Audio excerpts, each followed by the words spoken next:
Hey, amazing people. It is really in the midday of Friday in Australia, but it is nearly midnight here in Canada. And I just wanted to connect with you guys because I had an amazing evening and I wanted to share with you the insights that I got from Lady Strength, which is a amazing new networking community brought to you by Amy McLaren, Stu McLaren, who runs Tribe, which is the conference that I'm actually here to be at in Canada. Hey, Michelle, and anyone else who's listening. She ran a ladies networking event, which is really cool. And she brought 3 mums on stage, which I was really excited about. Hey, Michelle, hey, Zoe, and anyone else who's watching this on replay. So she brought 3 mums on stage. One, she's a mum of a, she's adopted and she has also given birth to somebody. She had a stepmom who is on there, and she also had a mum who's given birth to somebody who actually lost her husband when her son was 3 years old. So she had a widow on stage, a stepmom, and herself. And these people have made over $1 million in their businesses. And I just wanted to share with you the insights that I got, the top 10 insights that I got from these guys. Hey, Charlene, Canada. Yes, I am a lucky duck. I create my own luck, but yes, it's been amazing. I've met some really cool people, and it's really reinvigorated this thing in me. One of the gold nuggets that I got, so I've got my little booklet that I literally just picked up and I wrote the notes down, and I thought I'd share them with you right now. One of the gold nuggets that I got was when you come to conferences, there is conversations that happen along the side. And one of my first conferences, my first business and personal development conferences that I went to, I was reminded of today. It was a conference called Rich, Happy and Hot, and it was run by Marie Forleo in 2012. And Hurricane Sandy happened then. And I was there at Rich, Happy and Hot. Hurricane Sandy was happening, and I was staying in this bodgy motel because I couldn't afford very much at the time. And I was staying in this tiny little motel down at 20-something street.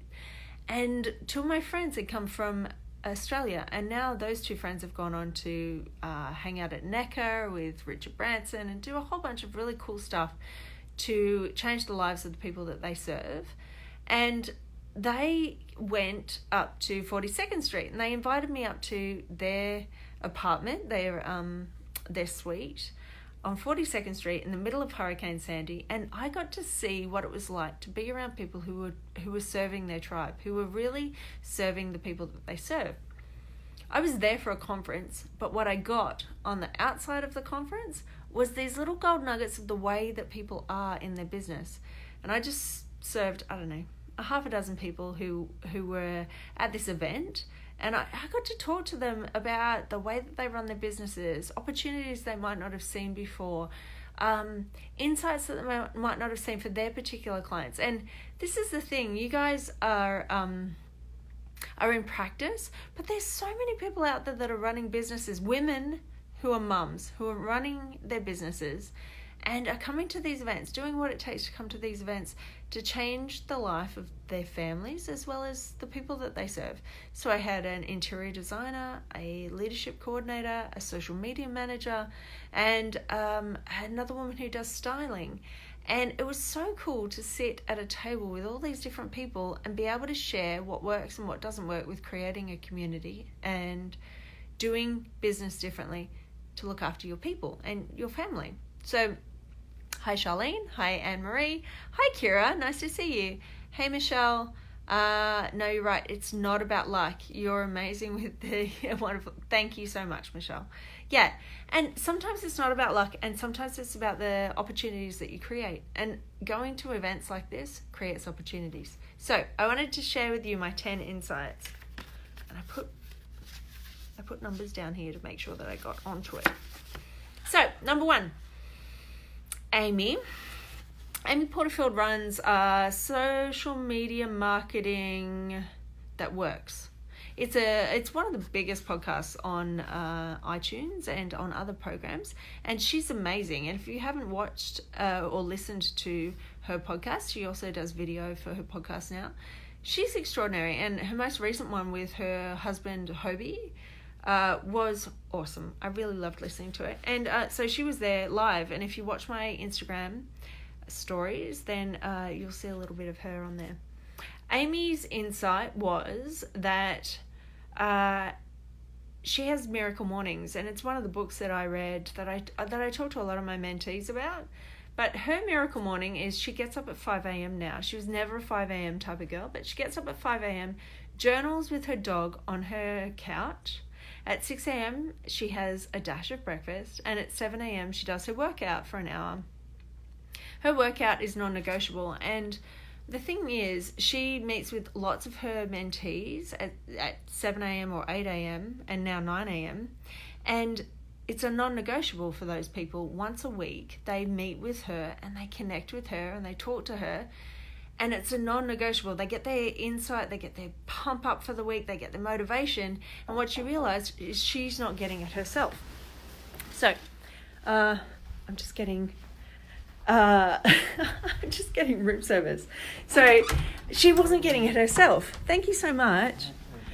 And so what she created was this miracle morning. And the miracle morning was extraordinary for her because she got to create a time in her life that was really, really important to her, and it set her up to be the best her for herself. And being the best her for herself means that she can be the best her for everybody else. And that's one of the ones that... give me 2 seconds, people. That was the best ones that she had for herself, was that there was this amazing opportunity to be the best version of herself by serving herself first. Now, I learnt this myself back in the days when I was completely burnt out. When I was completely burnt out as a practitioner and seeing like 40 to 50 clients a week, the second that I put myself first, things changed. And when it was as simple as, at the time, creating a smoothie for myself in the morning. First, it was having a whole cup of tea to myself that was really warm. Then it was a smoothie. Then it became breakfast. Then it became breakfast and journaling. Then it became breakfast, journaling, and yoga, because I did kirtan and a form of yoga in the morning as well. And then it became breakfast, journaling, and meditation in the bath, because I was having a bath every morning. And then it metamorphosized into going to CrossFit every morning as well. So what does it take for you to get a miracle morning, and what does your miracle morning look like for you? Number 2. Are you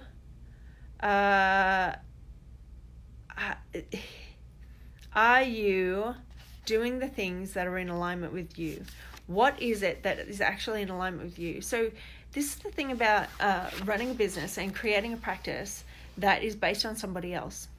If you're running a business or a practice because somebody else is doing an e-course and you want to create an e-course, but you're not an e-course type of person, creating an e-course because it's not in alignment with you isn't going to work out the way that you'd like it to be.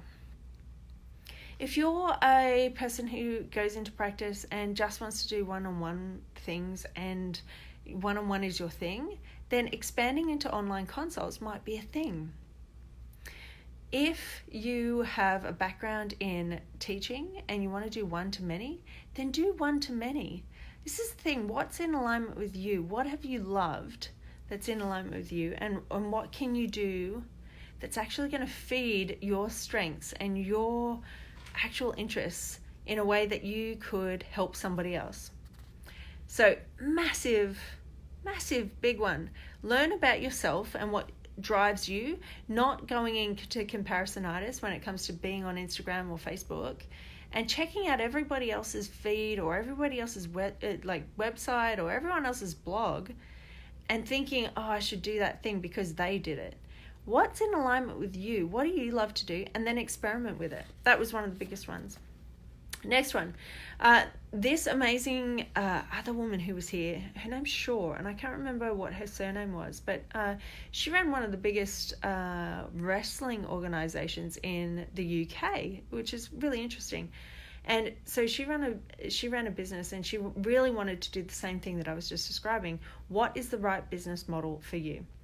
100% acknowledge that it might be wrong.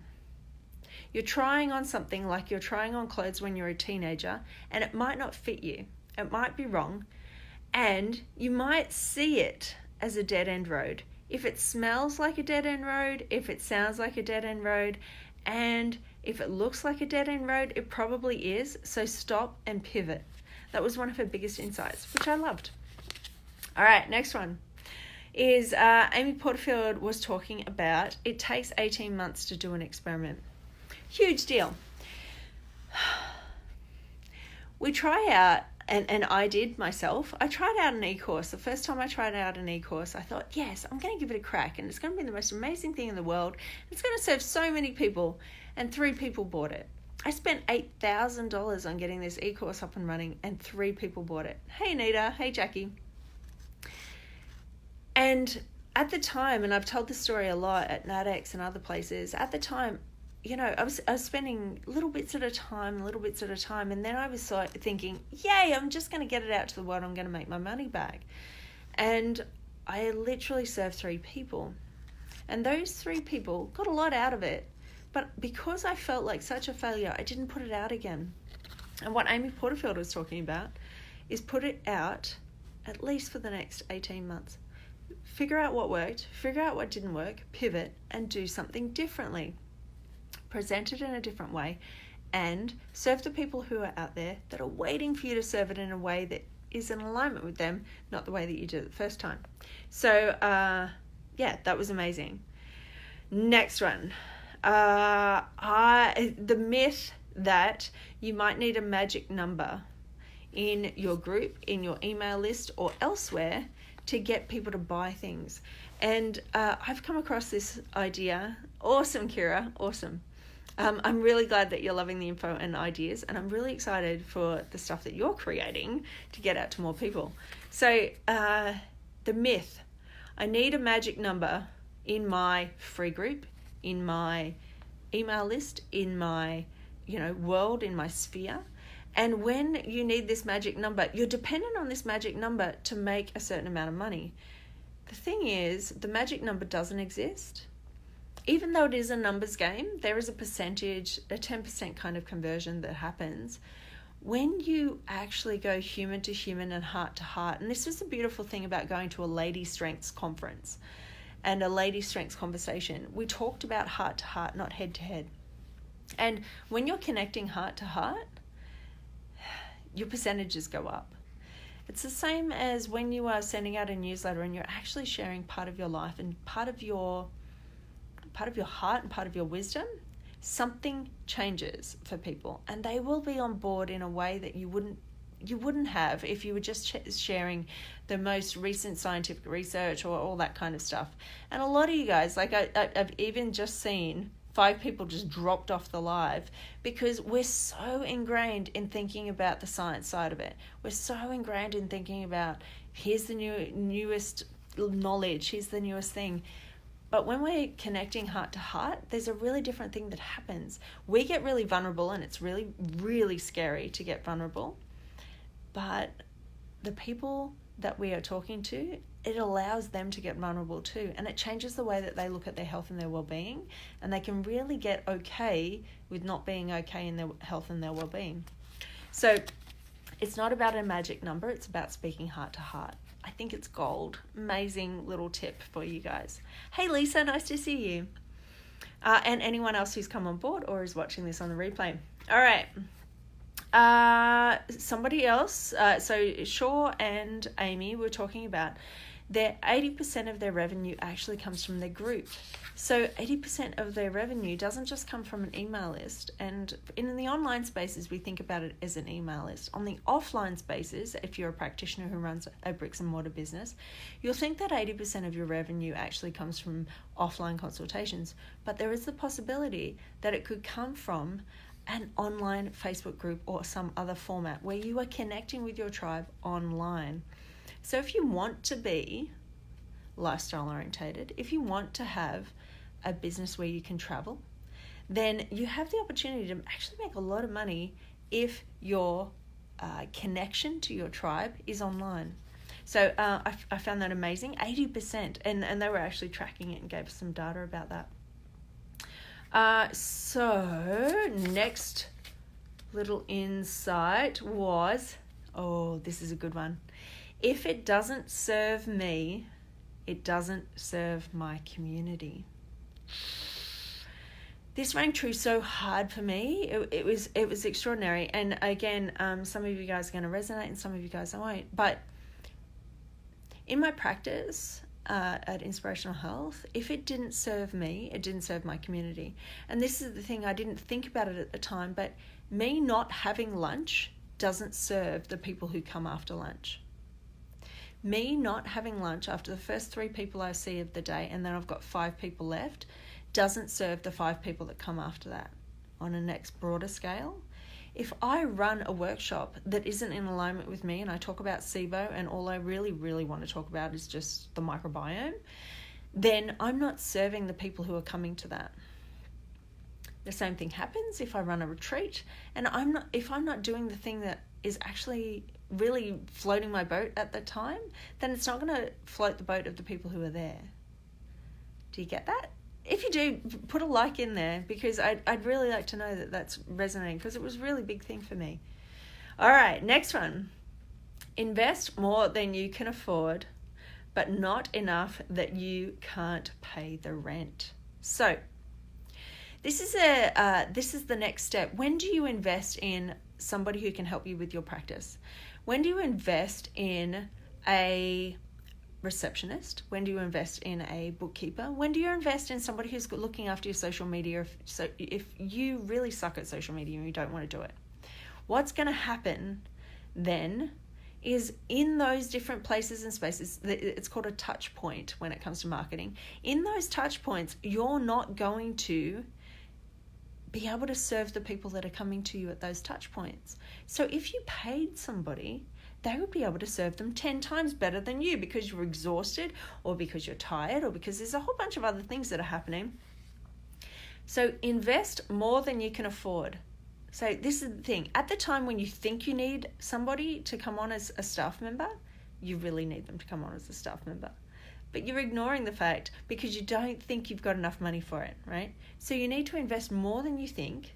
So if you think it's $15 an hour, and they want $20 an hour, it might be time to spend that $20 an hour, because you're actually going to get $100 an hour back, because they might be selling product while you're not there and you're going and seeing your clients. They might be fixing up your books that you've put off for 4 months, and they might be saving you so much money in tax. They might be putting out on social media that you've been ignoring, like there's this conversation or relationship that you've been ignoring for months, and they're in there building that conversation and relationship for you that's worth so much more than $20 an hour. So invest more than you can afford, but not enough that you can't pay the rent. So again, I go back to my story from the first 6 months of my practice, where I was paying a little bit more than my rent. I was paying a lot more on my credit card, and I can laugh about it now, but it was a really bad situation when my husband found out. And so invest more than you think you can, but not enough that it's going to sink you. All right. Last one. I was talking to these amazing women at the end of this networking event, and it was really, really cool. And they were from all different scopes of life. They went from practitionerville like us. And it was amazing to talk to them about what they were creating because somebody else told them to. And I can tell you guys, and if you were in any of my courses and things like that, I can tell you what works and what has worked for me or my mentees. But what works for you is the most important thing. So create a lifestyle that you love. So Amy Porterfield, who is an amazing podcaster and an incredible online entrepreneur, she was there, and she was talking about she wants to create a lifestyle where she gets to travel. So she gets to speak at these events, and she gets to interview her podcast wherever she is in the world, because she loves traveling. The UK-based Shaw, sorry, I can't remember her name. I'm going to pop it in the list underneath. She was talking about how she wants to continue to run her business as long as her son can come along to the conferences. And Stu McLaren's wife, Amy McLaren, who was up on stage, she wants to run it so that she can leave the legacy of, so their schools that they have built right now have served 4,000 students in Africa, and they're about to build another school in the next couple of months. And some of my friends, Naomi Finlay is one of my amazing business buddies, and she's built 2 schools as well. Denise Duffield Thomas has travelled all around the world, and she's given, hundreds of thousands of dollars to charity. And how can you create the business and life that you love that's in alignment with you? And I actually got up, and this is the freaky thing, right? I got up in front of everybody and actually asked on the microphone a question, and it's kind of scary because there's 300 people in the room, and it's not unlike you guys standing up at one of NatX or something else. I was really scared, and I said, what happens when you get to a point where you would like to not only do something for leisure, but do something for your legacy? And I love flying helicopters, and I love doing things for my leisure. I love doing, things that make me feel really good, because then I want to give more. I want to be grateful more. I want to create a change that's sustainable and different. And we've brought on Patria King for NatX, and the most amazing thing is to be able to give back in a way that's in alignment with you. So this is the really cool thing about creating a business, is not just to create a business to make money for yourself, not just to create a business to serve lots and lots of people, but it's also how do you create it to be in alignment with you so that you're living the life that you want to live. Some people want to live a life of security and safety and want to pay their house off. Some people want to live a life of adventure and I don't know, awe-inspiring fun times around the world, and a lifestyle laptop business. And some people want to serve as many people as possible. But what is it that you actually want to do right now? And live that until it's not your truth, and then pivot. And I loved that. It was an amazing insight. So hopefully these 10 insights have been amazing and awesome for you, as they have been for me. And I want to share with you a couple of other insights that are going to come up over the weekend. So it's Tribe Live by Stu McLaren, who is a bit of an expert when it comes to memberships and creating communities. And I love my community so much that I want to learn more about how to create more love in our community. And that's why I'm here. All right, hopefully this has been beneficial to you or somebody else. And I'm really excited about catching up with you guys tomorrow, which is actually Friday here in Canada, which I know is Friday with you guys right now, and Saturday and Sunday. And so I'll catch you guys then. All right, see you later.